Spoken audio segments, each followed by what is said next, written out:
Imagine you are the most important writer in American literary history, not the most famous one during your lifetime. The most important one, period. Now imagine you spent the last 20 years of your life refusing to leave your bedroom. You talked to visitors through a half-open door. You lowered homemade gingerbread down to neighborhood children from your second-floor window using a rope and basket because you would not walk downstairs to hand it to them yourself. You wore white every single day, not occasionally, not as a statement. Every day, for decades, and when you died at 55 years old, the 1,800 poems found hidden in your desk drawers had never been seen by anyone outside your immediate circle. That is the life of Emily Dickinson, and honestly, the more you dig into it, the stranger and more extraordinary it gets. I want to be clear about something before we go any further. Emily Dickinson is one of those figures who gets simplified constantly. She gets turned into a sad, pale, ghostly woman sitting alone in a dark room writing depressing poetry about death. That image exists, and it has persisted for well over a century, and it is almost entirely wrong. The real Emily Dickinson was funny. She was sharp as a blade. She was capable of tremendous warmth and tremendous ferocity, sometimes in the same letter. She was a gifted baker whose bread was famous across Amherst. She was a serious botanical scientist who compiled a herbarium of over 400 specimens with their Latin names written in her own handwriting. She was someone who, when pressured by her school to publicly declare herself a Christian, simply sat still and said nothing while every other girl in the room stood up. She was not a sad ghost. She was a genius who decided very deliberately that the world around her was not worth the energy it cost to perform in it, and that the world inside her head was more than enough to fill a lifetime.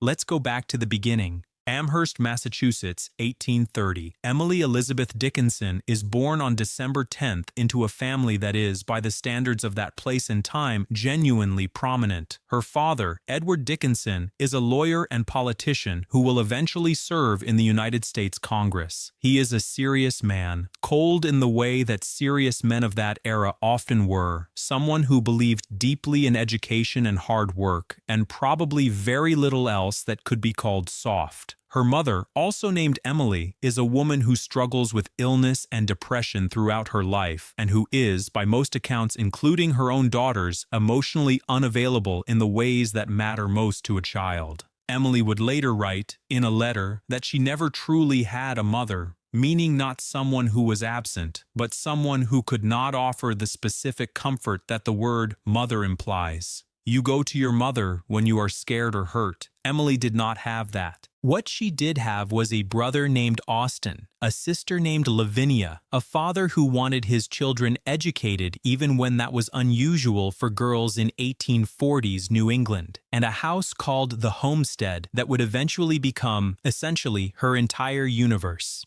But that comes later. The young Emily is nothing like the image we have of her. She is loud, she is funny, she is brilliant in a way that her teachers notice immediately and keep noting in records that survive to this day. She starts at Amherst Academy at age 10 and excels at everything she touches: math, botany, Latin, piano, geology. Her school principal describes her as one of the most gifted students he has ever encountered. She writes letters to her brother Austin when he is away, and these letters are full of jokes and sarcasm and genuine teenage energy. At 16, she writes, with complete sincerity, that she is growing prettier very quickly and fully expects to be the most attractive girl in Amherst by the time she is 17. This is not the woman who retreats from the world.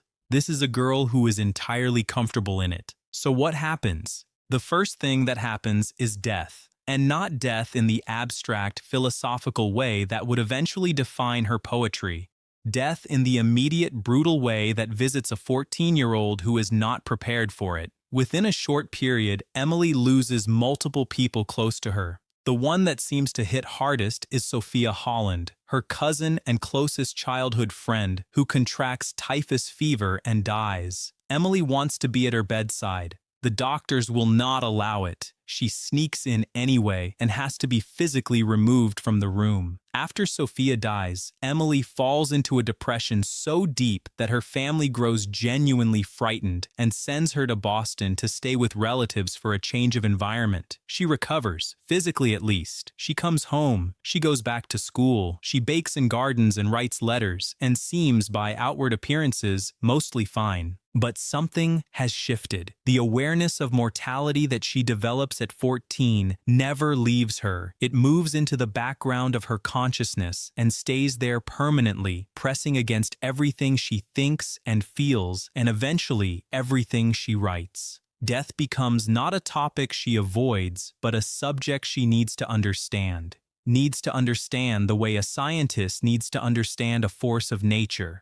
She will spend the rest of her life trying to look directly at it. In 1847, Emily is 17 and her father sends her to Mount Holyoke Female Seminary, about 10 miles from Amherst. This is, for women in America at that time, as serious an academic institution as exists.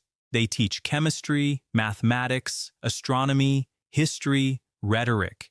For a girl who has already demonstrated a passion for science and a mind that needs to be challenged, this should be the perfect environment. In one sense, it is. Emily thrives academically. She writes to Austen about her chemistry courses with barely contained excitement, describing how absorbed she gets in the history of sulfuric acid to the point where she forgets that anything outside the laboratory exists. Her examination scores are almost perfect. But Mount Holyoke is also an intensely evangelical institution. And this is where Emily Dickinson, at 17 years old, commits the first of what will become a lifetime of small, quiet rebellions against the expectation that she should perform beliefs she does not hold. The religious revival movement sweeping through New England at this time is enormous. Churches are overflowing. Public declarations of faith are not just encouraged, they are socially mandatory. At Mount Holyoke, the students are formally sorted into 3 categories. The first group, established Christians who have publicly professed their faith.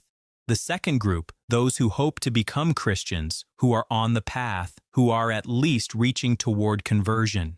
The third group is called, with the kind of blunt institutional cruelty that educational institutions of that era specialized in, the no-hope group.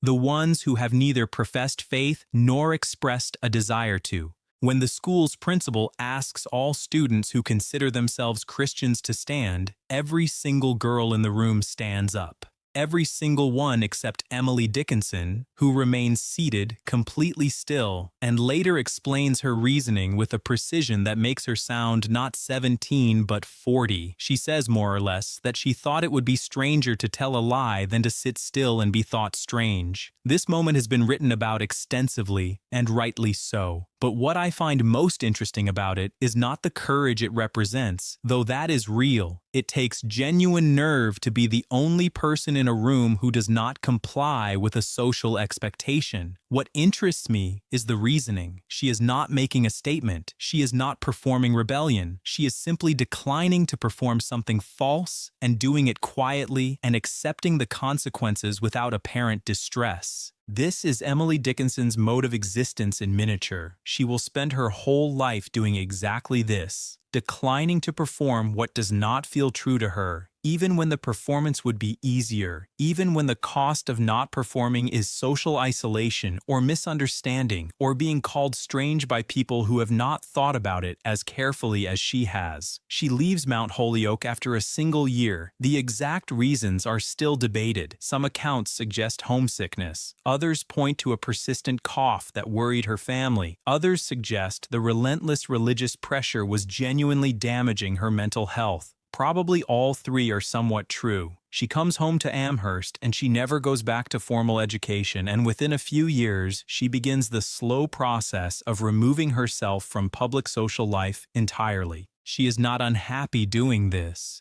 That is the thing that is most difficult to convey and that most accounts of her life get wrong. Emily Dickinson's withdrawal from society is not a tragedy that happened to her. It is a choice she makes gradually, based on a fairly clear-eyed assessment of her own nature and the cost of operating in the world the way most people do. Here is the thing about the 19th century social world that Emily was navigating. For a woman of her class in New England in the 1840s and 50s, every social interaction comes with an enormous weight of expectation attached to it. You are expected to dress in a particular way, speak in a particular way, have opinions within a particular range, defer to men in a particular way, move toward marriage at a particular pace. Every visit, every party, every church service is an opportunity to either perform correctly or fail to perform correctly, and the consequences of failure are social rather than physical. But that does not make them feel small. Emily finds this performance exhausting in a way that other people around her apparently do not. She can do it. She is charming and funny and socially capable when she wants to be. But it costs her something that she does not get back the way other people seem to. Modern readers, particularly those familiar with discussions of neurodivergence and the autism spectrum, will recognize this description immediately. There is a serious scholarly conversation about whether Emily Dickinson's particular constellation of traits, the hypersensitivity to noise and crowds, the extreme discomfort with unpredictable social situations, the need for controlled environments, the almost supernatural focus on small details that other people overlook, the preference for written communication over spoken, the deep attachments to specific people combined with difficulty managing broader social obligations, suggests someone whose brain was processing the world in a way that is now understood as neurodivergent. This is not a diagnosis being applied retroactively to make Emily Dickinson seem more relatable or to pathologize her. The point is almost the opposite. Understanding her through this lens makes her choices make complete sense, not as failures or tragedies but as adaptations made by someone who understood her own limits and designed a life that worked around them. She was not broken. She was someone who knew what she needed and figured out, largely by trial and error, how to get it. What she needed was quiet. She needed control over her environment. She needed time, long, uninterrupted stretches of time, to think. She needed to communicate in writing, where she could choose every word and take as long as she needed, and not have to manage the physical complexity of a face-to-face encounter simultaneously with the intellectual complexity of expressing herself. And she needed, more than almost anything, to write poetry. She once told a friend that her brain felt like it had been split in two and she was trying to sew it back together. The imagery is striking and a little alarming, but when you read her poetry, you understand exactly what she means. Her mind works at a speed and in a direction that does not match the pace of ordinary conversation or ordinary life. Writing is the only medium fast enough and precise enough to keep up with it. Before we get into the poetry itself, we need to talk about the most important relationship of Emily Dickinson's life. And I want to be careful here because this is a subject where decades of scholarship have been built on assumption and projection, and more than a little discomfort with what the evidence actually suggests. Her name is Susan Gilbert. Emily meets Susan in the summer of 1850. Emily is 19, Susan is 20. They become inseparable almost immediately, spending hours together, reading to each other, walking, talking about books and poetry and everything that matters to them. Emily, who struggles to be around people, is not exhausted by Susan. Susan has the opposite effect. In Susan's company, Emily becomes more herself, not less. The letters Emily writes to Susan during this period are extraordinary documents. They are not the letters of a friend, not even a very close friend. They are the letters of someone in love, desperately, completely, physically in love. Emily writes things to Susan that, if you read them without knowing the historical context, you would assume were written by a woman to the man she intends to marry. She writes about wanting to hold Susan, about the specific physical sensation of Susan's absence, about counting the hours until they can be together again. In one letter, she tells Susan she wants to nestle close to Susan's warm heart so that she never has to hear the storm outside again. This is not a metaphor about friendship. The relationship between Emily Dickinson and Susan Gilbert has been softened and minimized and explained away by scholars for most of the 20th century, and the softening and minimizing and explaining away says more about those scholars than it says about Emily. The The letters exist. The poems exist. Over the course of her life, Emily will write more than 250 poems addressed to or about Susan, more than she writes for any other single person, and in many cases with an emotional and erotic directness that is impossible to misread. In 1856, Susan marries Emily Dickinson, Emily's brother. This event is as complicated as it sounds. Different historians read it differently. Some think Susan married Austen specifically to remain close to Emily in a way that the society of the time would accept. Some think the marriage was genuinely separate from whatever existed between Susan and Emily.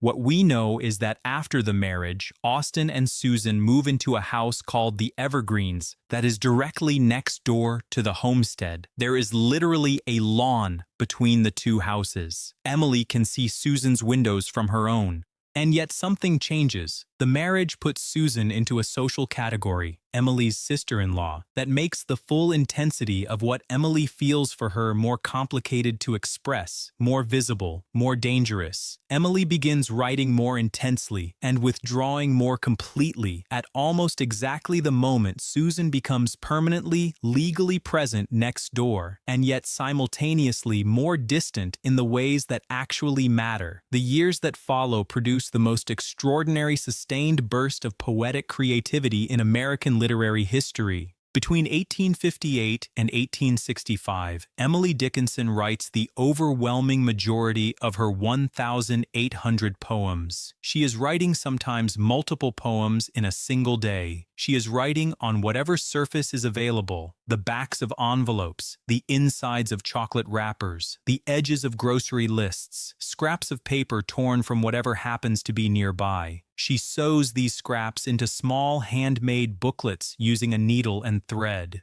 Scholars call these booklets fascicles, and they are physical objects of real beauty, impulsive and careful at the same time, urgent and precise. The American Civil War begins in 1861. Emily does not leave her house. She reads the newspapers, follows the battles, knows the names of men from Amherst who die in the fighting. The war enters her poetry. There is blood and fire and the machinery of violence all through the work of these years, but she processes it from her bedroom through the same lens she uses to process everything. The internal and the external become impossible to separate in her work from this period. The war is not a backdrop to her personal crisis. Her personal crisis and the war are happening simultaneously, and they rhyme with each other in ways she feels and records with total precision. Also during these years, she attempts something that requires real courage of a particular kind. In April of 1862, she writes a letter to a man named Thomas Wentworth Higginson, a literary critic and essayist who writes for the Atlantic Monthly. She encloses 4 poems. The letter asks, in what sounds like a nervous and humble way, but is actually neither nervous nor humble. It is extremely careful and very calculated, whether her poems are alive.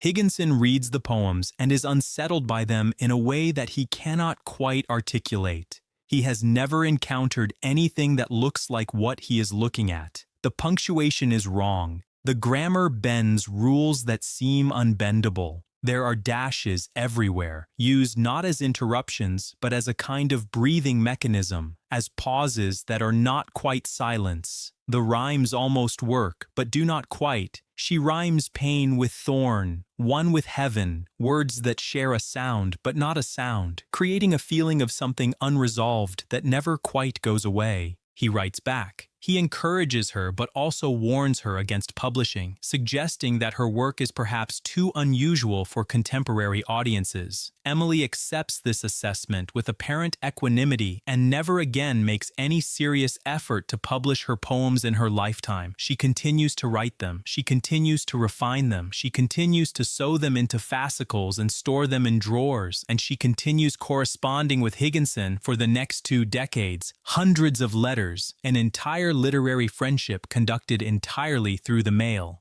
When Higginson finally comes to Amherst in 1870 to meet Emily in person, because she will not go to him, will not go anywhere, he writes afterward to his wife about the encounter in terms that are almost alarming.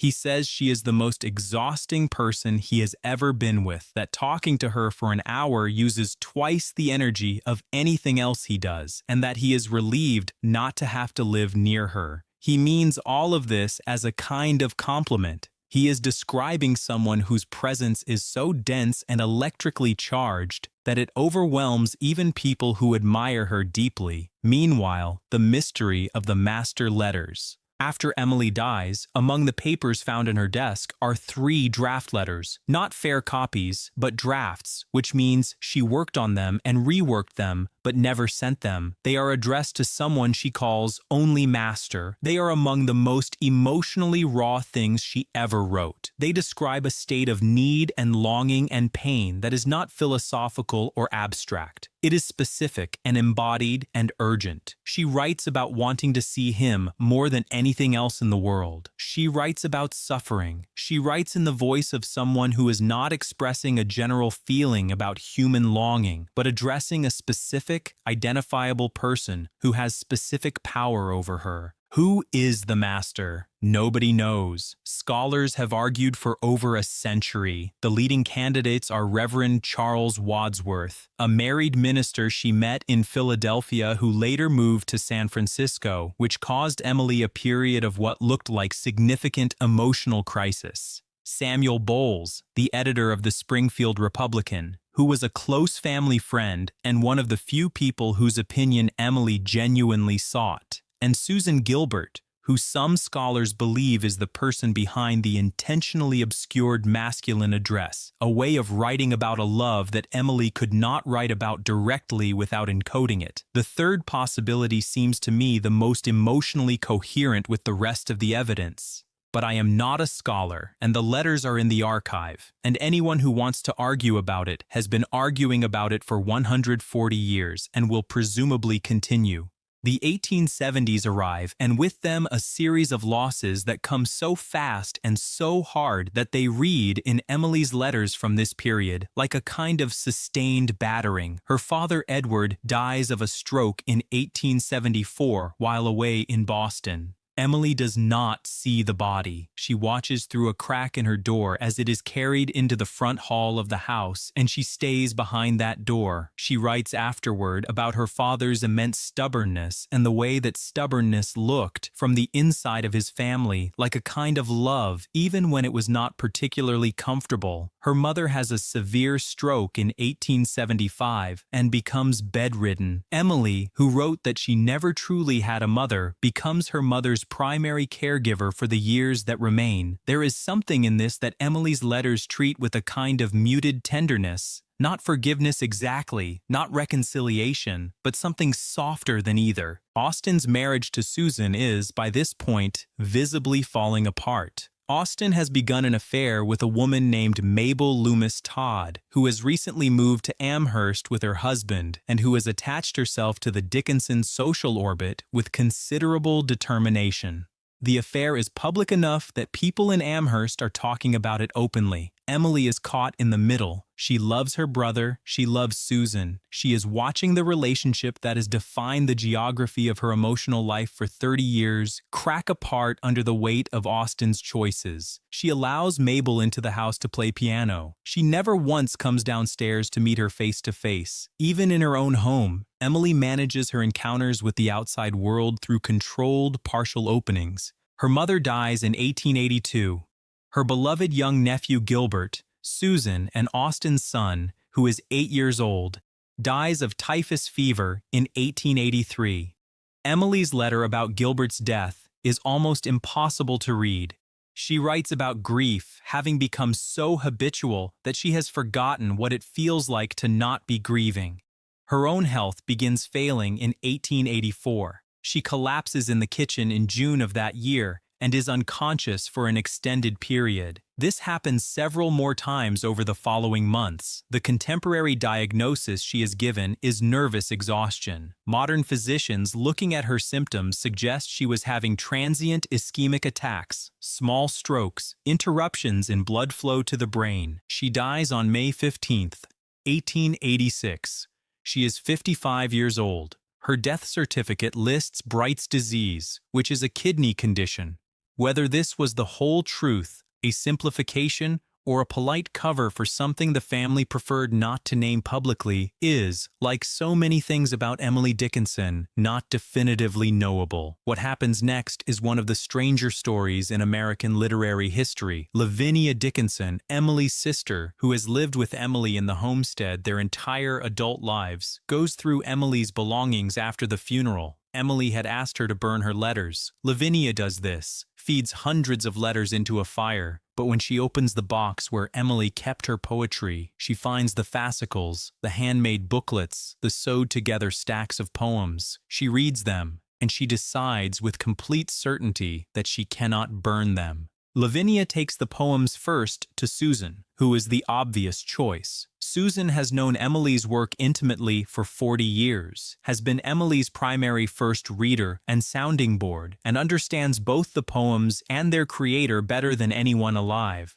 Susan begins working through them slowly, intending to create a careful scholarly edition, but Lavinia is impatient and Susan is meticulous, and these two things are incompatible. And eventually, Lavinia makes a decision that would have horrified Emily. She gives the poems to Mabel Loomis Todd. Yes, that Mabel Loomis Todd, Austen's mistress, the woman Emily never agreed to be in the same room with. The woman at the center of the affair that had fractured the most important relationship in Emily's life. Lavinia gives Emily's life's work to this woman because Mabel is efficient and energetic and willing, and because Lavinia wants the poems published while she is still alive to see it. Mabel, to her credit, takes the responsibility seriously. She recruits Higginson to help her. Together, they spend years editing the poems for publication, and in doing this, they commit what is, from a literary standpoint, an almost catastrophic act of well-intentioned destruction. They change the dashes to conventional punctuation. They regularize the grammar. They add titles to poems that Emily left untitled. They alter words to make the rhymes work more neatly than Emily intended them to. They take a body of work that was radical and strange and entirely its own thing and make it more palatable, more conventional, more like what people in 1890 expected poetry to look like. The first collection appears in 1890, 4 years after Emily's death. The response is immediate and enormous. The first print run sells out. A second edition is needed, then a third. Within months, tens of thousands of copies are in circulation. The woman who published 10 poems in her lifetime, who told Higginson she had no interest in putting her work in front of the public, who described publication as the auction of the mind, this woman becomes, posthumously, a literary sensation. But the poems people are reading are not quite the poems Emily wrote. It takes until 1955 for a scholar named Thomas H. Johnson to publish what is now considered the definitive edition of Emily Dickinson's complete poems, all of them in their original form, with the dashes intact, the capitalization intact, the non-rhymes intact, the absence of titles intact. When this edition appears, readers encounter Emily Dickinson for the first time as she actually was. The dashes, which Mabel and Higginson had treated as mistakes, turn out to be among the most important formal innovations in the history of American poetry. They are not punctuation errors. They are rhythm. They are breath. They are the physical notation of the way Emily's mind moved, fast and discontinuous, and always leaving space for what has not been said. Let me talk about the actual poetry for a while, because I think the content of her work gets overshadowed by the mythology of her life, and that is a shame. Emily Dickinson grew up going to church. She rejected institutionalized religion with about as much clarity as a person can reject anything. But she grew up with hymns, with the specific rhythmic structure of Protestant church music called common meter, which alternates between 8-syllable and 6-syllable lines in a pattern that is instantly recognizable once you hear it. And she took that rhythm, the rhythm of songs praising God, and used it to write about death and doubt and forbidden desire and the complete absence of God and the specific experience of losing your mind. She took the church's own music and filled it with everything the church would least want to hear. That is a particularly elegant form of rebellion. Her use of slant rhyme, what she also called off rhyme. Pairing words that almost but do not quite rhyme creates a persistent unease in anyone reading her work. You keep waiting for the resolution that does not come. The ear expects completion and gets something just slightly off, and that slight offness is not accidental. It is the entire point. Emily Dickinson believed that a poem should feel like the top of your head being lifted off. She was not interested in comfortable completion. She was interested in the feeling of something not fully resolved, because that is what it actually feels like to confront the things she was writing about.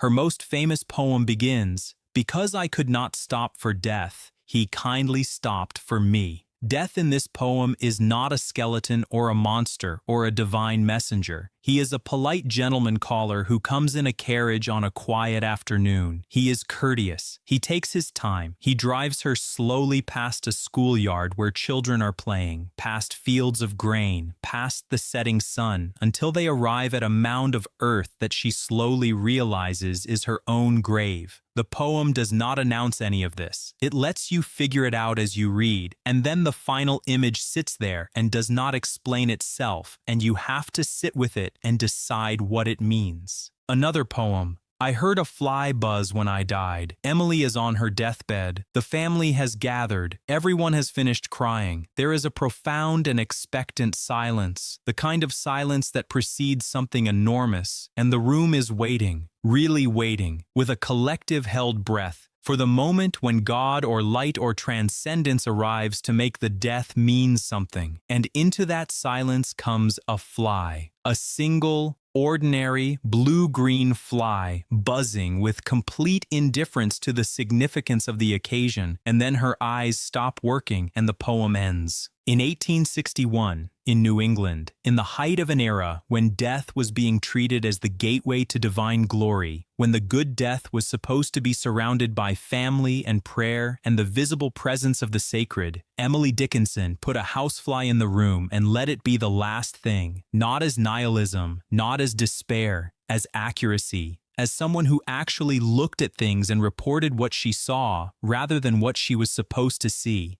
Then there is hope is the thing with feathers, which surprises people who assume Emily's entire output is morbid. Hope, she writes, is a bird that lives inside the human soul and never asks for anything. It sings through the worst storms. It keeps singing in the darkest cold. And it never, in all the years it lives inside you, asks you to give it a single crumb in return. The image is so simple and so perfectly right that you wonder how nobody thought of it before her. Probably other people did think of it. They just did not find exactly this way to say it. She also wrote about science the way a scientist would write about it, with the specificity and precision of direct observation. A poem about a bird catching a worm describes the experience in such exact physical detail that it reads more like field notes than verse. A poem about a snake in the grass creates a sensation in the reader's body, not just their mind. Her botanical knowledge, she compiled that herbarium of 400 specimens, remember, and knew the Latin names of hundreds of plants, shows up everywhere in her work, giving her nature poems a documentary accuracy alongside their emotional intensity. She had, in the vocabulary we now use, an extraordinary capacity for what is sometimes called hyperfocus or deep attention.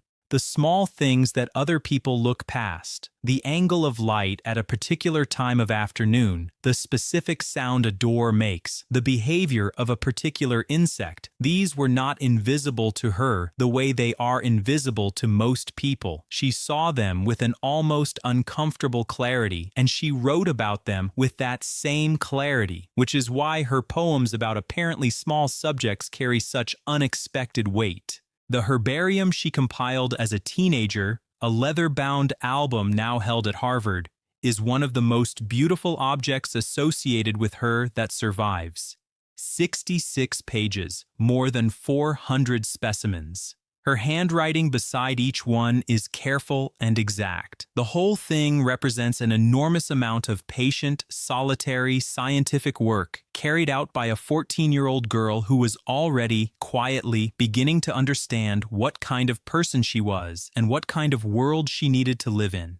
Now, Walt Whitman, You cannot talk about Emily Dickinson without eventually putting her next to Whitman, because they are the two people whose work defines what American poetry becomes. And they could not be more different from each other if they had been designed specifically to demonstrate contrast. Whitman traveled everywhere. He was enormous in his appetites, social, intellectual, physical. Leaves of Grass, his great work, is about the hugeness of America, the democracy of it, the multitudes. Whitman wanted to contain multitudes, and he wanted everyone to know that he contained them. He was loud and expansive and public in every sense of the word. Emily Dickinson had not read Whitman. When she was told about him, she said she had heard his writing was disgraceful and had therefore avoided it. There is something perfect about this. The two greatest American poets of the 19th century, working simultaneously, possibly the most different they could be, apparently unaware of each other's actual work.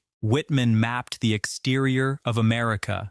Dickinson mapped the interior of the human mind. Both tasks were enormous. Both required genius. And in some strange way, the two bodies of work complete each other. You need both to understand what literature was doing in 19th century America. The letters are worth mentioning separately from the poems because they are their own literature. Nearly 1,000 letters survive. Emily treated letter writing as a serious art form. She drafted and revised her letters the way most writers revise manuscripts, crossing out words and trying alternatives until she found exactly the right one. Reading a Dickinson letter, even a short one, is an experience similar to reading her poetry. The language does things that ordinary language does not do. The wit is sudden and strange. The emotional register shifts without warning. She signs letters as herself, as your scholar, as your gnome, with a playful self-mythologizing that suggests someone who was very aware of the persona she was building and quite enjoyed building it.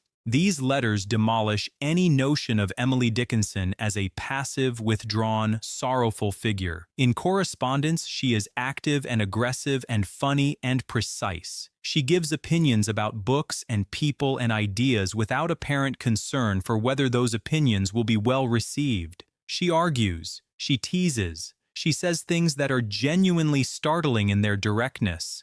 The woman who could not manage the performance of social interaction in person had, through the medium of the letter, found a way to be fully and unapologetically herself. The white dress, finally. The image of Emily in her white dress has become so loaded with symbolism, purity, grief, mourning, madness, mystery, that it is almost impossible to separate from the mythology. But there is a practical explanation that is, once you hear it, completely obvious. Emily was a baker and a gardener. She spent her days doing physical work that inevitably produced stains. White cotton in the 19th century was the easiest fabric to clean. You could boil it, you could bleach it, you could get it genuinely clean in ways that were much harder with colored or delicate fabrics. It is entirely possible, perhaps even likely, that Emily Dickinson's famous white dress was simply the most convenient thing to wear for the kind of life she was actually living. The people of Amherst, of course, turned it into a legend.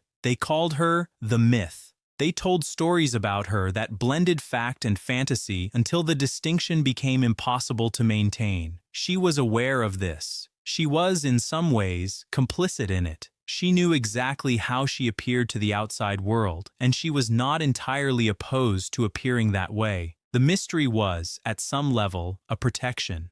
If people were busy trying to figure out what the strange, reclusive woman in the white dress meant, they had less time to press her into shapes she did not want to inhabit. Here is what I keep coming back to, thinking about Emily Dickinson's life. She made a choice. It was not a perfect choice, and it cost her things, visibility during her lifetime, certain kinds of connection. The specific satisfaction of being recognized for what she had made while she was alive to feel that recognition. But it was a choice, made by someone who understood herself with unusual clarity in service of a set of values that she held with complete consistency from the time she was 17 years old to the day she died. She believed that the integrity of the work mattered more than the career. She wrote about publication as the auction of the mind of man, meaning the moment you put your work on the market, you have sold something that should not be for sale. Whether or not you agree with this position, you have to acknowledge that she held it with a conviction that was absolute, and that this conviction required her to give up things that most writers, most people, would not give up willingly. She chose depth over recognition. She chose truth over approval. She chose the poems over the poet's life in the conventional sense. And then she died, and Lavinia opened the box, and the world eventually got both. The poems she wrote in a rented bedroom in Massachusetts, on the backs of envelopes and grocery lists and whatever paper was within reach, using a rhythm borrowed from hymns she refused to sing, about death and love and nature and doubt, and the specific feeling of a mind working at full capacity. These poems have now been read by more people than Emily Dickinson could have imagined existed in the world. They are translated into dozens of languages. They are studied in universities. They are quoted by people who have never opened an anthology. They are tattooed on people's bodies. They show up in times of grief and love and confusion as the thing someone reaches for when ordinary language will not do. The woman who said she was nobody turned out to be one of the most somebody people in the history of American literature. The person who said publication was an auction ended up one of the most published poets in the world. The recluse who spoke to visitors through a half-open door ended up speaking directly and intimately to millions of strangers. She would probably find this funny. She had, as we have established, a very good sense of humor about the absurdities of existence. And the posthumous fame of a woman who spent her life avoiding recognition while hiding 1,800 poems in a box is, objectively, pretty absurd. But she would also, I think, find it exactly right. She knew the poems were good. She knew, with the certainty of someone who has compared her own work against everything she had ever read and found it holding its own, that what she had made was real. She did not need the world to confirm it while she was alive. She just needed to keep making it, keep refining it, keep sewing the pages together with needle and thread in her upstairs room while her neighbors told stories about the strange woman in white who lowered gingerbread from the window. She was not waiting for the world. She was ahead of it. She always was.